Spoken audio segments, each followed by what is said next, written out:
Hi, I'm Kate Bouyain, managing partner at the People Side, and I'm joined here today by my colleague Rich Rischling. Hi, Rich. Thanks for joining me.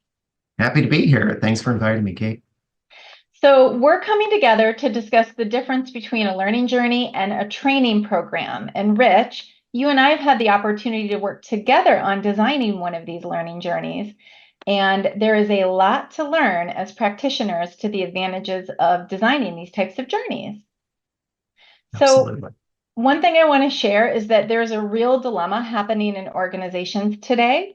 There's an entire generation of leaders that are not ready to step into bigger leadership positions. So recently there was a study done by CEO Magazine, and 10,000 plus baby boomers will retire every day. And I couldn't believe that. I had to reread that. Not in the year, every day. 10,000 plus baby boomers are retiring. And that makes millennials 75% of the workforce. And so there's a gap right now in the bench of leaders that are going to be leading future organizations, and organizations need to get them ready. And so, in order to help these new leaders shift their mindsets, in order to lead in these complex environments, a learning journey could be what's going to help them get there. Training programs aren't going to fix that challenge because training programs focus often on skill sets and learning journeys focus on mindsets. Absolutely. Yeah. And that shift you're describing there, we refer to as vertical development, but basically it is helping leaders take a look at how they currently view the world and the beliefs they use, the mindset they have, the way they make sense of things, and to help leaders progress more rapidly to fill that growing need in terms of more senior leadership. Um, a lot of times, you and I both know we worked in organizations where we said, well, send someone to the class, and Yes. then they'll come back and apply what they learn, and that's going to help them grow. It's often what happens after the class or between classes where they're really trying to apply what they learned, where they're really trying to challenge the mindset and wrestle with that greater complexity. That's where a journey structured to incorporate more than just the class can really act as an accelerator and help them progress even faster than any class could. So, um, what have we learned about journeys so far? For me, I love how structuring a learning journey really provides even more robust support to a leader to not just learn, but really practice, consider, explore, experiment, even make some mistakes along the way, but really start to grow into that next level of themselves as a leader. And it's practicing not just doing different things, but being a different type of leader. You know, a great example I'd love to share is our Leading People program. It's a program that we run open enrollment. We also have some clients who've adapted the program and they use it in their organization.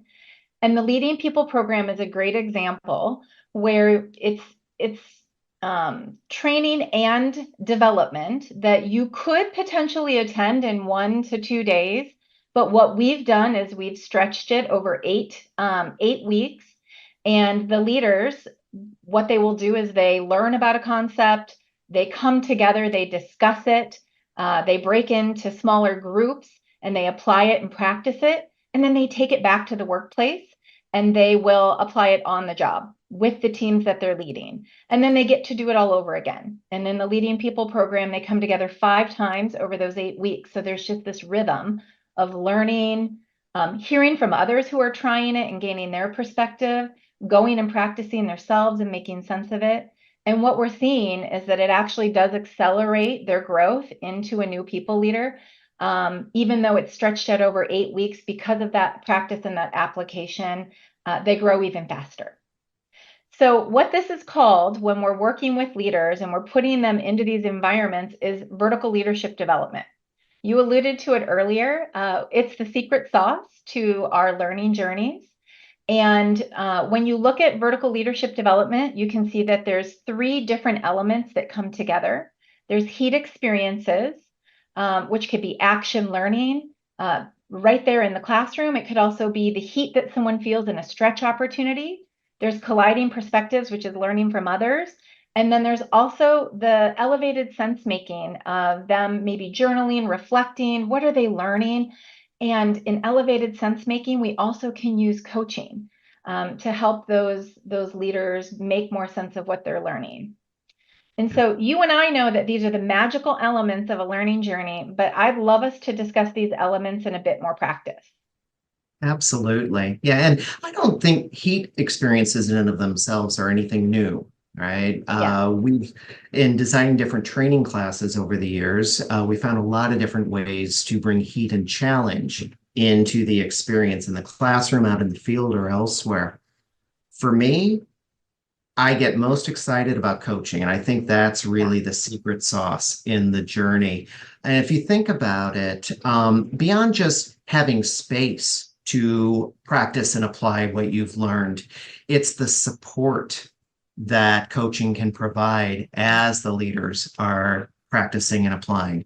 It's the challenge that the coaches can bring on those behaviors, but more importantly, the beliefs and mindset driving the behaviors to really help accelerate that leader's development.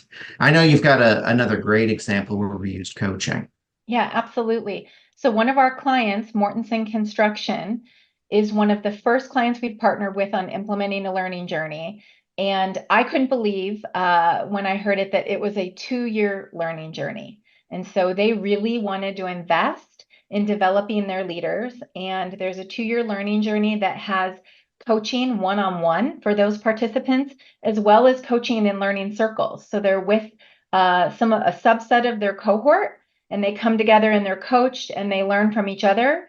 So that's a bit of those colliding perspectives, but also they get that one-on-one coaching, which helps them make sense of what they're learning about being a different type of a leader in Mortensen and growing into bigger positions.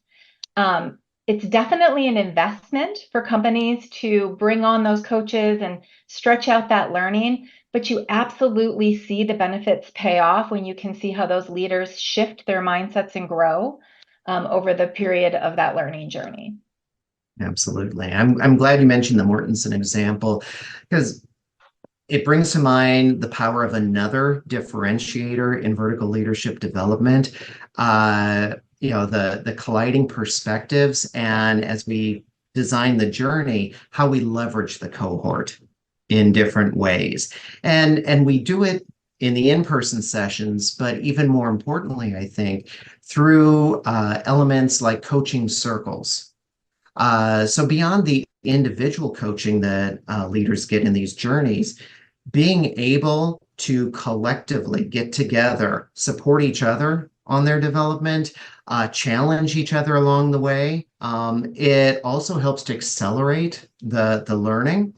But going back to that challenge they mentioned earlier around the rapid departure of the boomers in the workforce, we're not just developing a bunch of individual leaders, we're also having to develop generations of leaders. Yeah. And if you think about the connections that people form in those cohorts, they last well beyond the journeys. And we see an example of this in the program you and I worked on for McDonald's, the Elevate Leadership Development Program. And how do we help their high potential leaders grow into really great enterprise leaders?